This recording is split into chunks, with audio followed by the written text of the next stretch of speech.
The transport shuttle rattled as it descended through Kavros Prime's crimson atmosphere. Mia Chen gripped the armrest, watching alien vegetation blur past the viewport, towering crystalline trees that hummed with bioluminescence even in daylight. This was her first solo assignment as a xenobiological consultant, and the knot in her stomach tightened with each passing kilometer. Landing in 60 seconds, the AI announced. The Kavrosian military outpost sprawled below like a fortress carved from obsidian. Mia had studied the files during the 3-week journey. The Kavrosians were a proud warrior species. Feline in appearance, standing nearly 8 feet tall, with amber eyes that could see in near-total darkness. They'd been humanity's reluctant allies for 5 years, ever since the Conjunction Wars forced both species to unite against the Vex swarms. But alliances forged in desperation didn't always translate to trust. The shuttle's doors hissed open, and humid air washed over her.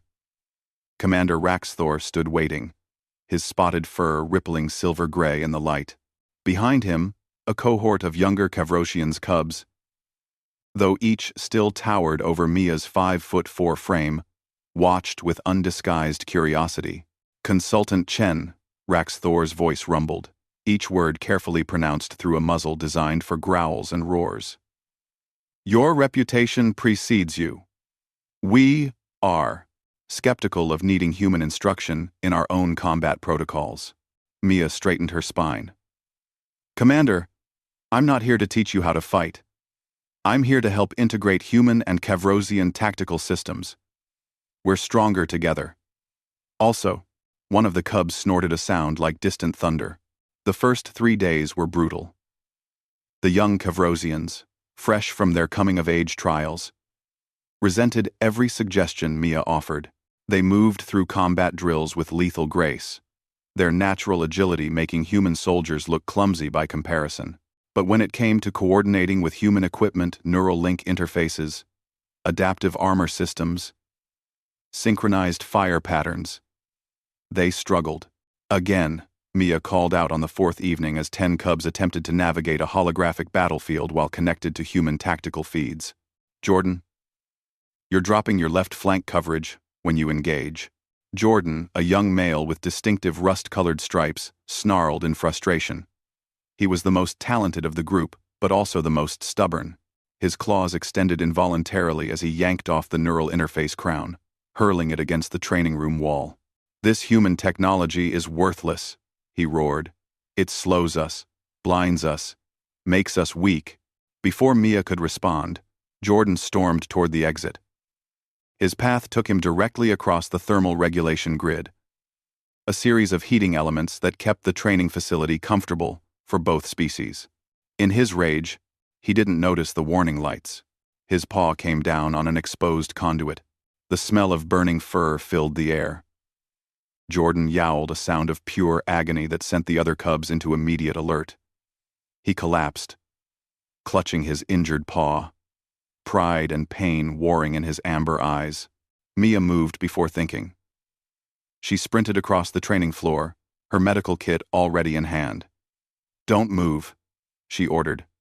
Dropping to her knees beside the massive alien warrior, Jordan's lips pulled back, revealing fangs that could tear through reinforced steel, but he didn't strike. "I can help," Mia said softly, meeting his eyes. "Let me help." For a moment, the entire room held its breath. Then, Jordan extended his paw. The burn was severe, 3rd degree across the primary pad.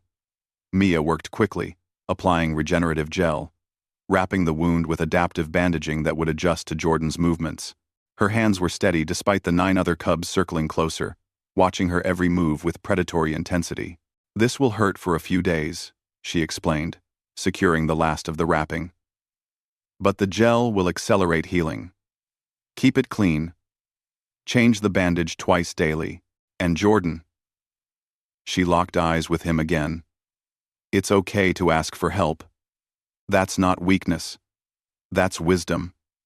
Something shifted in Jordan's expression. He carefully flexed his paw, testing the bandage, then gave a slight nod. "Thank you, Mia Chen." The other cubs murmured among themselves in their native tongue, rapid chirps and growls that Mia's translator struggled to interpret. Night fell on Kavros Prime like a curtain dropping. The base grew quiet as most personnel retired to their quarters. Mia had volunteered to take the midnight shift monitoring atmospheric processors, unglamorous work, but it gave her time to process the day's events. The processing station sat at the base's perimeter, surrounded by native jungle.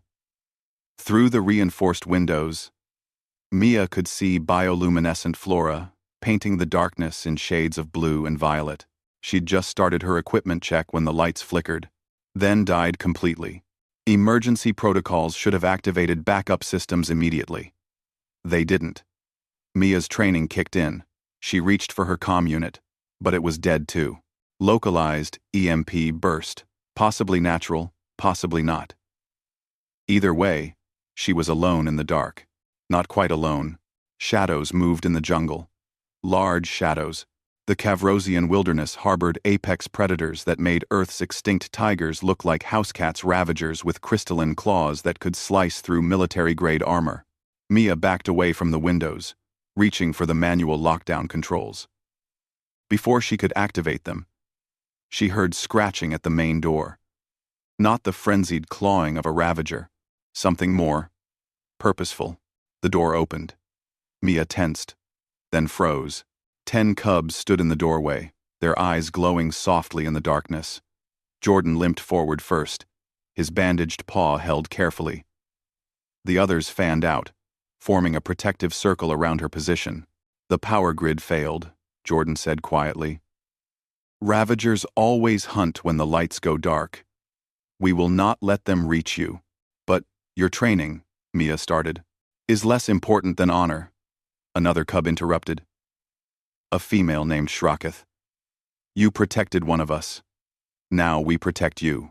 They stood vigil through the long night. Twice, ravagers approached Mia, could hear their hunting calls, see their crystalline spines reflecting starlight. Each time, the cubs formed up, their low warning growls sending the predators searching for easier prey. They never broke formation, never left their positions, despite having every reason to consider the human consultant expendable. When dawn finally broke and emergency crews restored power, Commander Raxthor found them still standing guard. Jordan's paw had bled through the bandage from standing on it all night, but he hadn't moved. Raxthor studied the scene for a long moment. Then he approached Mia directly, dropping to one knee to meet her eyes at level. I was wrong about you, Mia Chen, he said. And my cubs have taught me something I had forgotten. Strength is not just in claws and fangs. Sometimes it is in the willingness to wrap another's wounds, to stand watch through the dark. Mia looked at the 10 young warriors, exhausted but unbowed, and felt something shift in her chest. This was why humanity reached for the stars, not to conquer, but to connect, to prove that honor and compassion could transcend species, culture, even instinct. We're stronger together, she said again. But this time, everyone believed it.